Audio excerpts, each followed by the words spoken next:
That is so easy. Yeah. Yeah. It is crazy.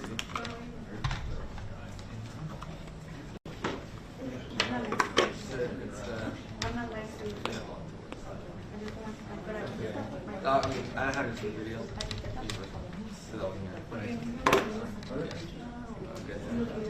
I was watching yesterday, so on my phone. ¿Qué onda, Rudy? No sé si está presente en la imagen. I know how to rate here.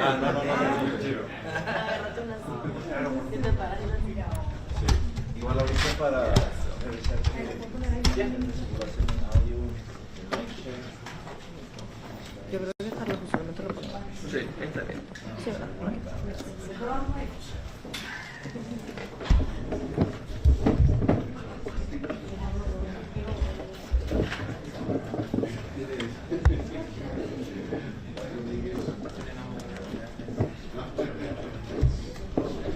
No lo alcanzo, está muy lejos, pero déjame, hay que ponerlo.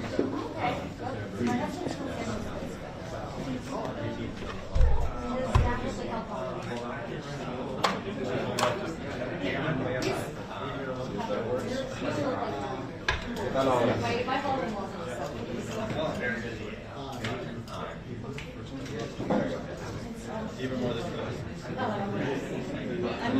Ya, mucha audio bueno, ahorita se ve que niveles muy altos, pero no sé si es algo que se pueda ajustar con la cámara o...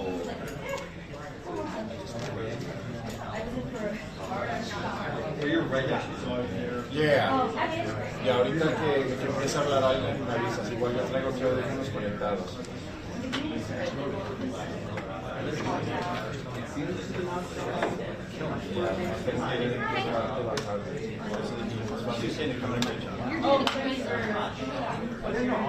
Yeah.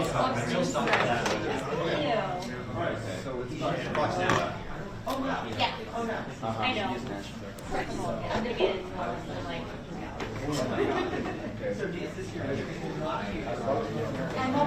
want to describe it, so yeah, I can describe it all about it. Yeah, I'll get I never mentioned the word. Sí, déjame que aquí For a while. Hi, Joe. Turtles is going to come down here and give you the media stuff. Yeah. Yeah, well, they're...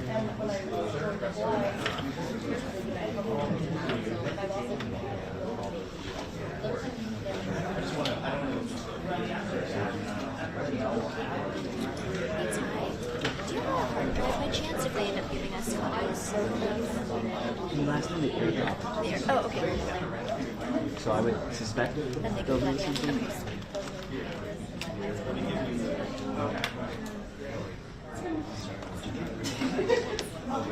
I'll look for it.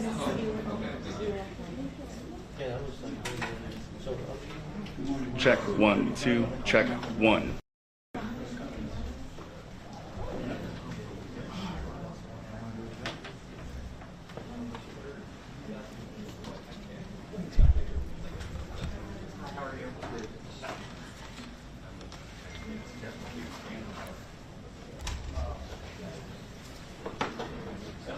Doesn't matter, I'll just feed it back live sometime.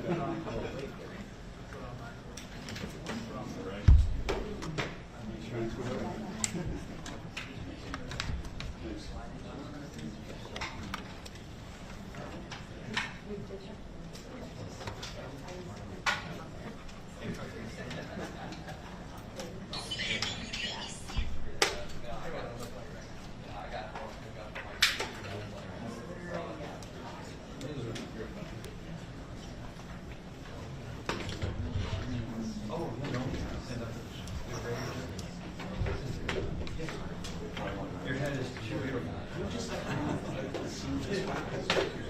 Which way?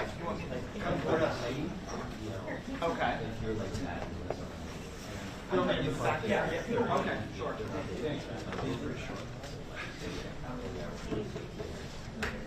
Noel's a good guy. Absolutely.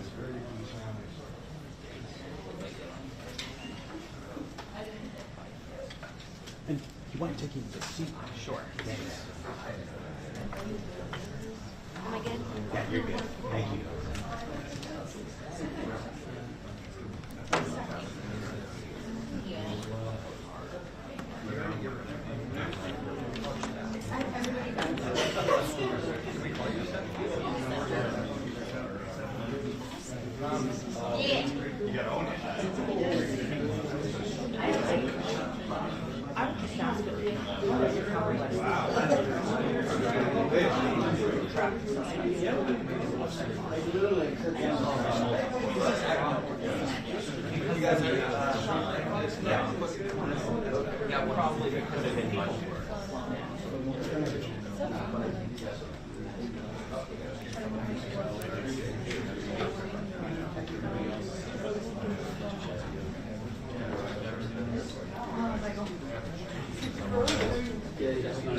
Hi. Fine, thanks. How are you? I remember you from the one where you Davis here. I did. But, yeah. No, I was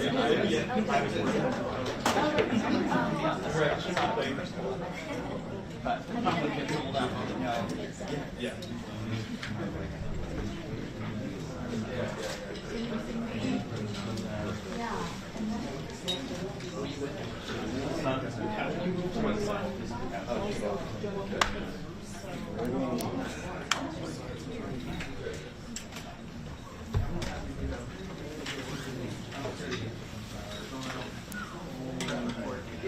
Everybody stay behind the desk.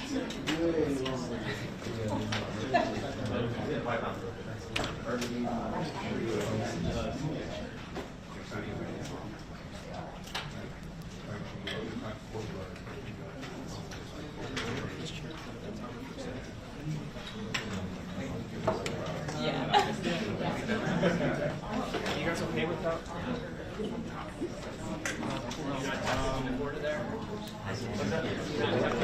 The new guy. Oh, how are you? I work at CBS. I did, yeah. I guess they want off the option. How's it going? You came from Detroit, right? I drove down for Is everybody back?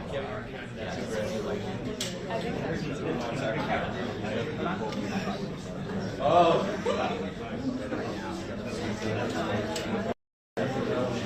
They interviewed me for it because I didn't have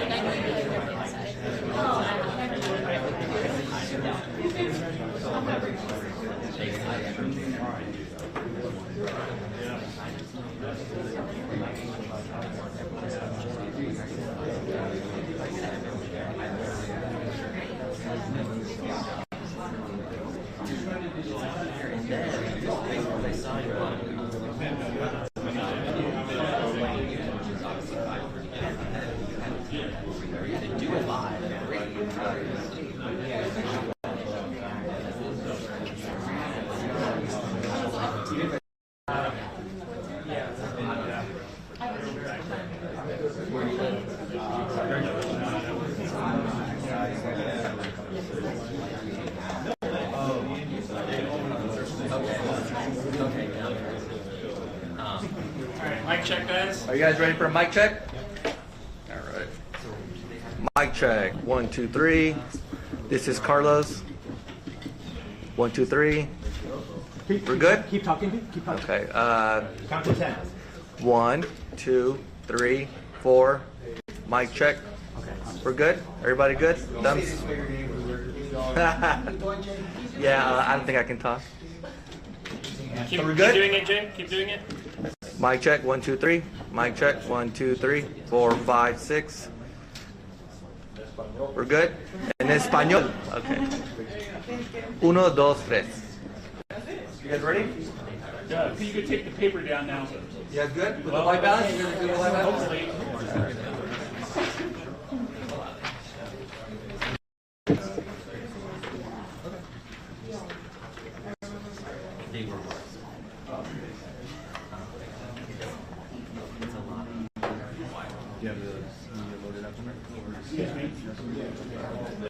Got it?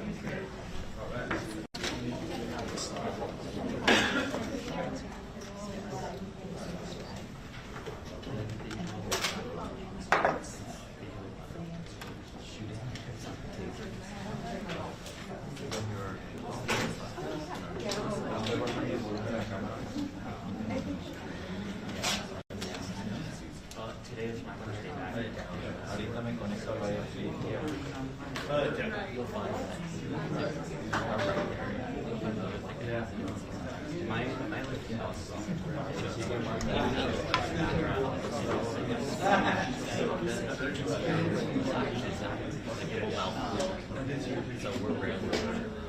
Oh, I work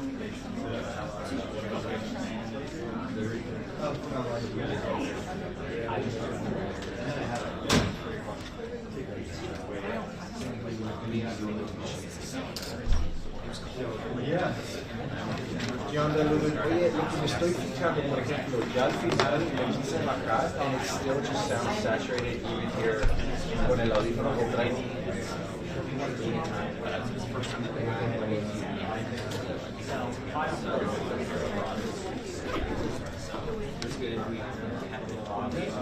Deja rápido reviso.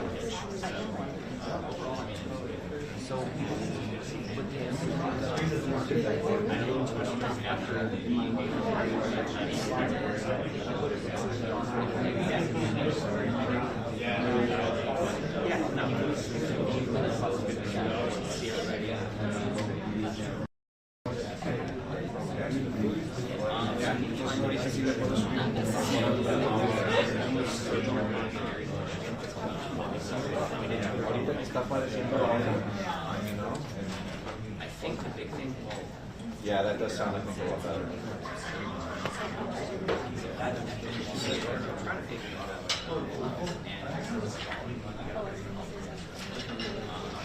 Sí,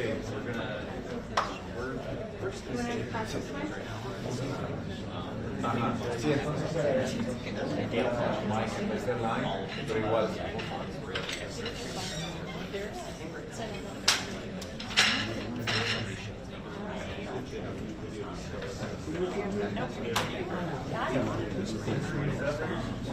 Copy.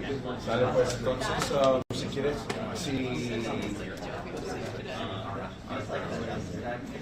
sí, perfecto, ya estamos pues. Gracias.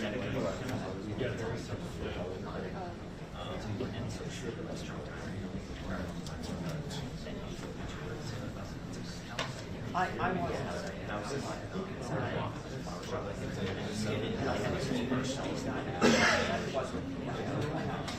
I like it. Yes. So not that yeah, there's a lot of people they just work recently, so there's a new train station in Detroit that they abandoned basically correct. So my kids go to and over like 2 or 3 years ago. And now it's like right down the street.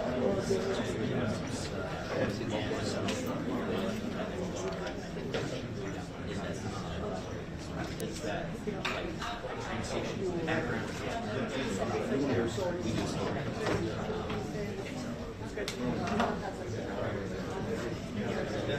Yeah, you gotta go. Back there. No, you're on me.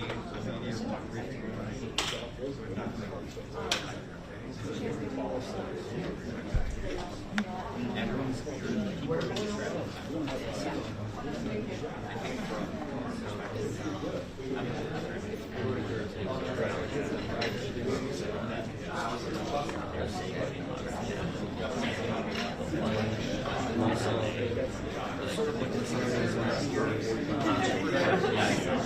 All right, everybody, if we could all silence our phones, please. Thank you. Silence or turn off, please.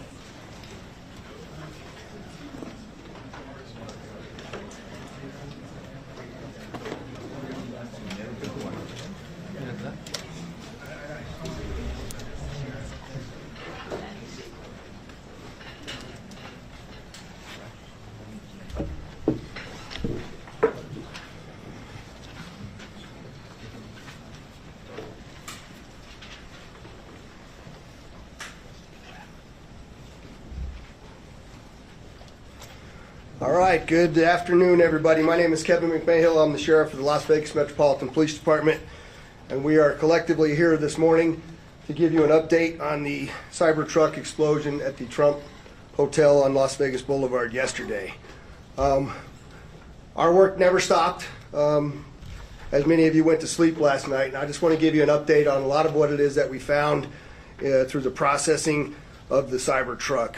This is a joint investigation involving the FBI, the ATF, the Las Vegas Metropolitan Police Department, and these folks worked through the night and found a lot of stuff that is very useful for this investigation. As you look at this Cybertruck here, we had to transport this down to our fleet services so that we could really get through this thing. And I remind you that the subject inside wasn't able to be removed for a very long period of time because he was burnt beyond recognition. And so as we continue to move through this, I'm going to talk a little bit about his identity and what we believe, but I would like to highlight a couple of things that the teams found inside of the Cybertruck that are useful to the investigation. And that, first and foremost, is a military identification. We also found a passport. We found a Desert Eagle 50 caliber semi-automatic pistol. And if you'll notice on a lot of these guns that we're going to talk about here, they're almost just burnt beyond recognition as well. There's a SLR model B30 semi-automatic firearm, number of fireworks that were still in the vehicle that had to be removed. We found an iPhone and a smartwatch, and then several credit cards were also in the name of our subject. Our subject is 37-year-old Matthew Livelsberger. He's of Colorado Springs, Colorado, born July 22nd of 1987. Now, as you'll see here on a picture of his driver's license, let's see, the question really still remains for me, and I know that there's a lot of you folks in the media that are identifying this person as a person in our vehicle. As I mentioned to you already, his body is beyond recognition, and I do still not have confirmation 100% that that is the individual that was inside of our vehicle. And so as I'm calling it now, the subject or person of interest, I will not come back until I have the confirmation through DNA or medical records that this is indeed in fact the subject inside of the vehicle. Now, further complicating this identification of this individual, we also discovered through the coroner's office the individual had sustained a gunshot wound to the head prior to the detonation of the vehicle. One of the handguns was found at his feet inside of the vehicle. There are two tattoos, one of which was on the stomach and one of which is on the arm, that we can see bits and pieces of it as in comparison to what it is that we now know he had on his body, that has given us a lot of confidence that this is, in fact, the same person. As well as, which the clearly obvious, which is the credit cards, the military identification, the passport. Furthermore, as you'll see here in just a very short period of time, we tracked his movements from Colorado to Las Vegas, and in a number of the photographs that we were able to determine, he was the individual that was driving the vehicle. And also, I'd like to iterate this point to you, we still have only ever seen him in this vehicle, and we're not aware of any other subjects involved in this particular case. Now, I would like to acknowledge a couple of things because I know what's going on in the social media world, and there are a number of things in this case that are similar to the attack in New Orleans. We do know that our subject here served in the military. In fact, he's a current member of the military. Both of the subjects served at Fort Bragg, North Carolina. What we do know about that is it's a very large military base, and we have no record that they served in the same unit or even at the same years at Fort Bragg, something that continues to remain under investigation. I also know that they both served in Afghanistan in 2009. We don't have any evidence that they were in the same province in Afghanistan, the same location, or the same unit. Again, something else that remains under investigation. And we also know, of course, that they both used the rental company Turo to rent their vehicles. As far as his military background, it's been confirmed by DOD that he was indeed in the United States Army. He was also a Green Beret operations sergeant who spent most of his time at Fort Carson, Colorado, and in Germany. He was on approved leave from Germany where he was serving with the 10th Special Forces Group. He was also previously in the National Guard and the Army Reserve. I'd like to point out to you that through exceptional joint investigative effort, we've gotten to a place where we believe we can show you his route to Las Vegas from Colorado, and Carlos will put up the map there for you. And we know that he rented the Cybertruck in Denver on December 28th. We tracked his movements through the Tesla charging stations to Monument, Colorado on December 30th. On the 31st of December, the truck was charged in Trinidad, Colorado, Las Vegas, New Mexico, and Albuquerque and Gallup, New Mexico. On January 1st, the truck was charged in Holbrook, Flagstaff, and Kingman, Arizona. We last tracked the truck in Kingman at 05:30 yesterday morning. The truck was first spotted in Las Vegas at 7:29 a.m. yesterday. And Carlos will pull up a picture of the truck pulling onto Fashion Show Drive here. And that picture was observed at about 7:34 a.m. We know that he pulled into the Trump Valet. I believe we have a video of that. You can see the Cybertruck highlighted there.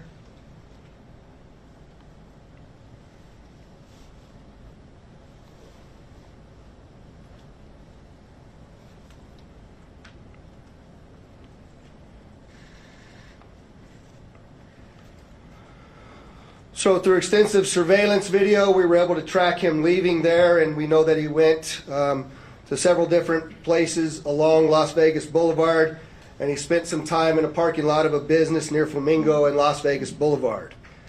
We didn't have a video of the truck pulling back onto Las Vegas Boulevard from the Sands.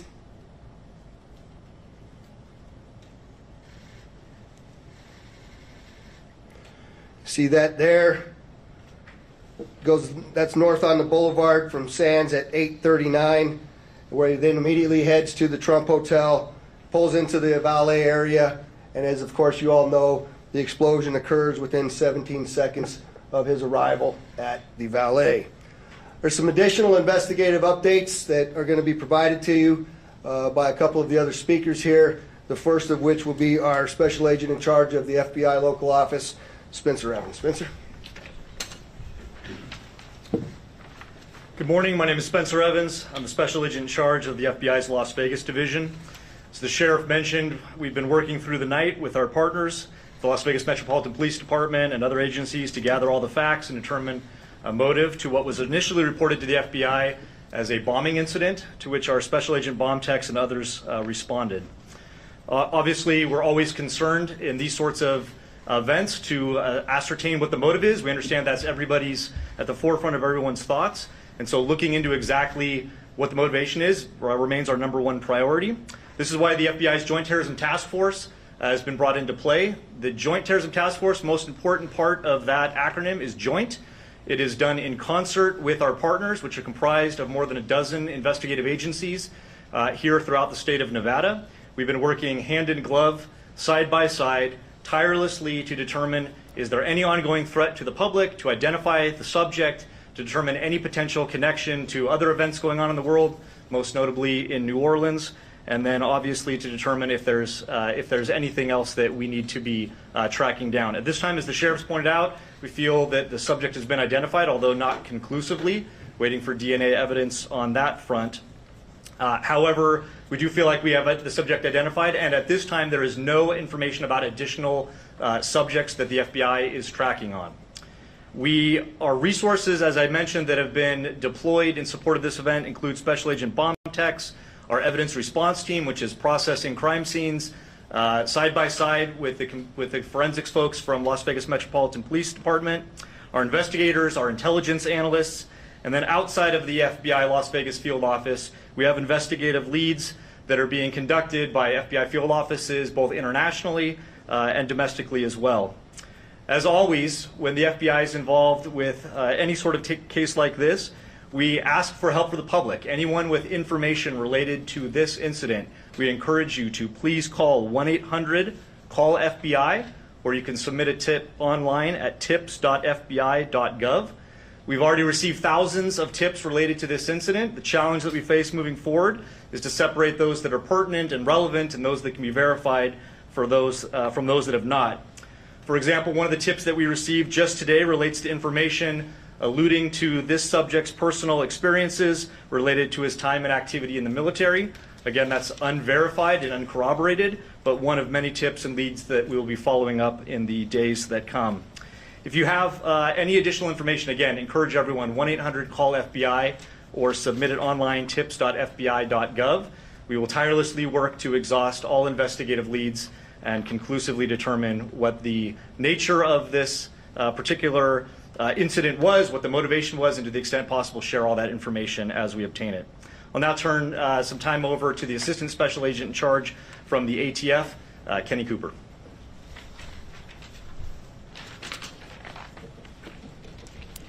Good morning, everybody. My name is Kenny Cooper. I'm the Assistant Special Agent in charge of ATF San Francisco Field Division. ATF is bringing our expertise in post-blast investigations and our crime gun intelligence to specifically assist in this investigation.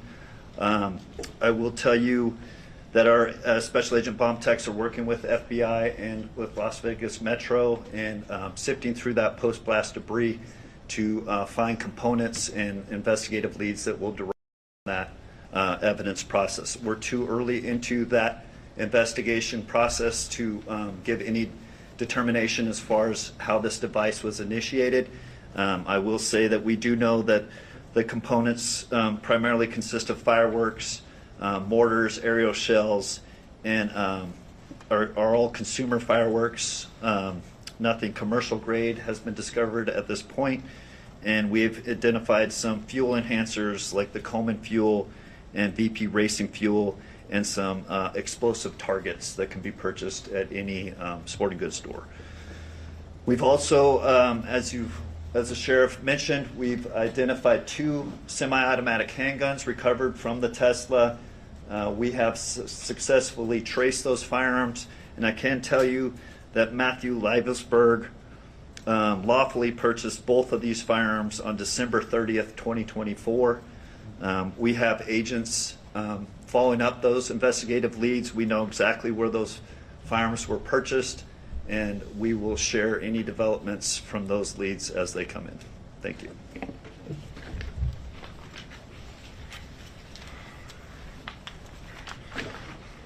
We also have the Clark County Fire Chief here, John Steinbeck, and he didn't have any additional updates, but if there's any questions in regards to what the fire department did during this, he's here to answer those questions as well. With that, I'd just like to say before I take a couple questions from all of you, you'll notice that we're not releasing information that we haven't corroborated and verified. We're very well aware of all of the things that are going around on social media. But that's just the way we're going to conduct this investigation. We're not putting it out until we can tell you for a fact what information it is that we're putting out. And so we're going to continue to do that, but I'm also confident to tell the Las Vegas community and this great nation that we don't believe there's any further threat from this subject or anybody associated to him here in Las Vegas. With that, Denise, I saw you had your hand up. If you could just identify yourself, please. Sure, Sheriff Denise Ross from Channel 3 in Las Vegas. Did the suspect have any other connections to Las Vegas? Had he ever been here before, or any reason to be here? So the question was, did the subject have any ties to Las Vegas, or had he ever been here before? I do believe we had one instance a number of years ago where he stayed at a local hotel, but we're still trying to verify that information as well. Sir? The David Charles, KLAS TV. There was, you have a gentleman in a Cybertruck, Trump Hotel. There's information that the FBI was in Colorado Springs last night, possibly at this gentleman's home. Any information about why? I think I'll let Spencer answer that question. Yeah, so as I mentioned, the motivation at this point is unknown. We are, as I mentioned earlier, following investigative leads both domestically and internationally as well. And so that includes search warrants and witness interviews, collecting forensic information, and basically trying to compile the facts. And so there's investigative activity taking place literally around the globe, trying to determine what the potential nexus is. But at this time, at this particular moment, as the sheriff aptly said, we have to focus on what we know and what we don't know. We know we have a bombing, absolutely, and it's a bombing that certainly has factors that raise concern. It's not lost on us that it's in front of, of the Trump building, that it's a Tesla vehicle, but we don't have information at this point that definitively tells us or suggests it was because of this particular ideology or the, any of the reasoning behind it. That's the purpose of the investigation that we're conducting, is to get to the bottom of exactly what happened, why and how. Sir. Tim Caputo with KBC in Los Angeles. You mentioned a number of similarities between this case and the one in New Orleans. How far in the investigation process do you guys go to try to rule out that they are connected, knowing that you already have a couple things that seem to connect them together? So the question is how are we working to rule in or rule out any connections to the New Orleans event? And the answer to that is every tip and lead that comes in, every piece of evidence that comes in, we don't discount it, we work it through it. It's a interesting thing during these kinds of investigations that if these turn out to be simply similarities, very strange similarities to have. And so we're not prepared to rule in or rule out anything at this point. There's lots more for us to do in this investigation. We haven't even gotten into the phones or the computers, which are usually very, very instructive and informative to us as we investigate. And we've got a lot more work to do to trace him, to see the stores that he went to rule out anybody else. Lots and lots of investigative work to do, and we're just trying to give you an update on what we know now. That is factual. Rio Yamat, AP. Was the gunshot wound to his head self-inflicted? We believe the question is, was the gunshot self-inflicted? And we do believe it was, since he was the only person in the vehicle, and it occurred immediately prior to the vehicle blowing up. Back there, sir? Yes, sir. Morgan Chesky, NBC News. With the evidence you've seen so far, are you comfortable now calling this a suicide mission? The question is, am I comfortable calling it a suicide mission? I'm comfortable calling it a suicide with the bombing that occurred immediately thereafter. I'm not giving it any other labels. And with the friends and family you've spoken to so far, have they shared any prior red flags? The question is, did we have any of the family members share any particular red flags? Again, I'll go back to what I know is circulating on social media, but none of that has been verified at this point. And final question, real quickly. All the components you found inside the Cybertruck, were they all purchased in Colorado? The question is, were all the components found inside of the Cybertruck purchased in Colorado? And I don't know the answer to that. That's part of why we're doing the extensive part of the investigation. Ty O'Neill, Associated Press. Can you talk a little bit about the security measures you have in place at the hotel now? So, as you all know, we had just successfully completed a New Year's Eve event where hundreds of thousands of people come to Las Vegas. I've extended our posture just like it is for a New Year's Eve event where I have thousands of police officers that are working day in and day out. Obviously, dozens and dozens of people that are working on this investigation as well. We'll continue to look at what that security posture looks like, but I'm confident in the safety of our community as we move forward. Go ahead in the middle there. Joe Mueller, Channel 13 here in Las Vegas, ABC. Did Leopoldsberger have any sort of criminal record at all? And also, do you know when that Turo vehicle was rented? The question was, is there any criminal record? None that I'm aware of. That has not been brought to my attention that he had a criminal record. And I said that the Cybertruck was rented on December 28th in Denver, Colorado. Right here. Hi, Stephanie Price, Fox News. Hi. Hi. Have you guys been able to verify that he checked into the Resort World Hotel the day before this? The question is, do we know if he checked into the Resorts World the day before this? I'm not aware of that information. Sir? Mike Allen, Fox 5 Vegas. You mentioned increased security presence at the Trump International. Is that going to extend further along the Strip, or is it just there? And how long do you anticipate that lasting?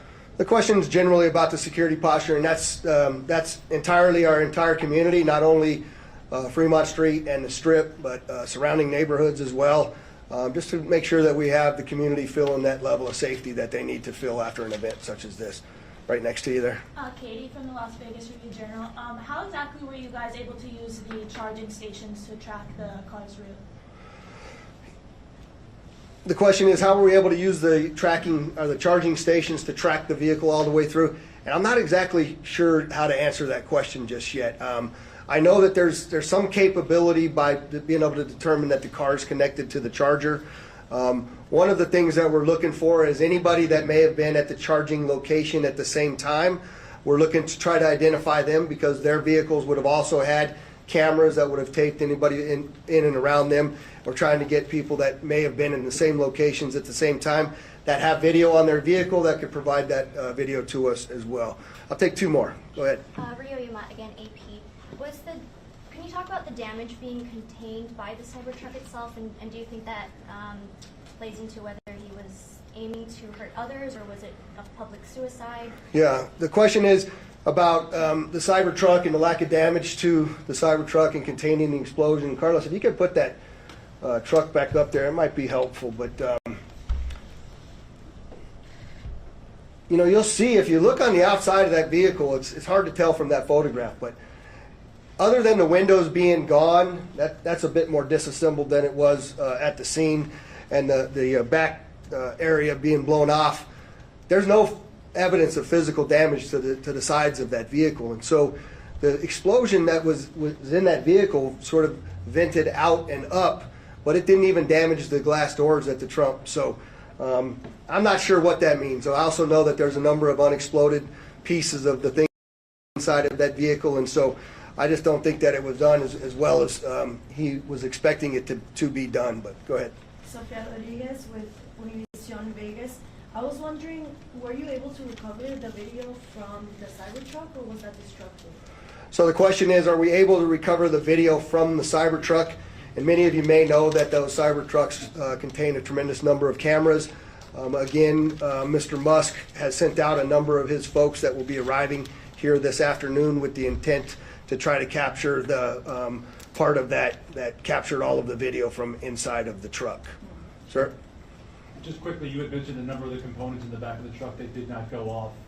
Maybe this is a better suited question for ATF, but when it comes to the rudimentary nature of the bomb, I think we mostly think of a bomb that is connected. This seems like individual kind of incendiary and combustible components put together.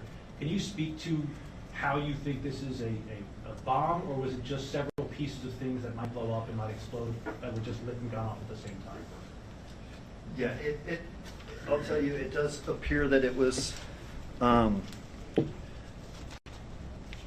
just want to be careful with my language here, but the level of sophistication is not what we would expect from an individual with this type of military experience. That most of that, the materials inside that Tesla were fuel to help fuel a greater explosion. But it's too early to answer any question is if there was sophisticated connectivity to those components to make it ignite in the way that it did. All right, there was one last hand over here. I'll take your last question. Or maybe this is for Special Agent Evans, Mike Carter, Newsmax. Any idea if the suspect has been in touch with any outside terrorist groups? Has this investigation extended globally? The question is, do we know whether the subject's been in touch with any outside terrorist groups, or if it's been investigated globally? And Spencer, you want me to? Okay. So the question about whether it's being investigated globally, absolutely. Like I said, we're running down investigative leads around the world. No information that we're aware of right now that connects this individual to any terrorist organization around the world. But that's obviously the thrust of the investigation, is ruling out that there's any sort of terrorism nexus, and then again getting at what the ideology is. We appreciate you all coming, and we will be back before you when there's substantial updates to provide to you. Thanks for all your great work. Thanks, sir.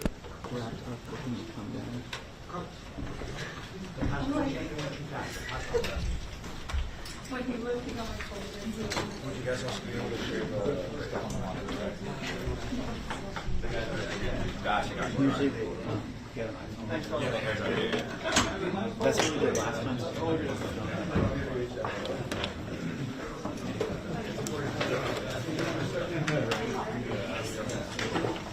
Hey, Rio. Did you really want to see about the airdrop while I wrestle here? If you need me, just yell. Hey guys, before you take off, if I just can get your attention, I'd like to clarify something. The sheriff had said that the truck pulled onto the boulevard from Sands at 8:39. It was actually at 8:35 and the explosion happened at 8:39. So I just wanted to provide that clarification.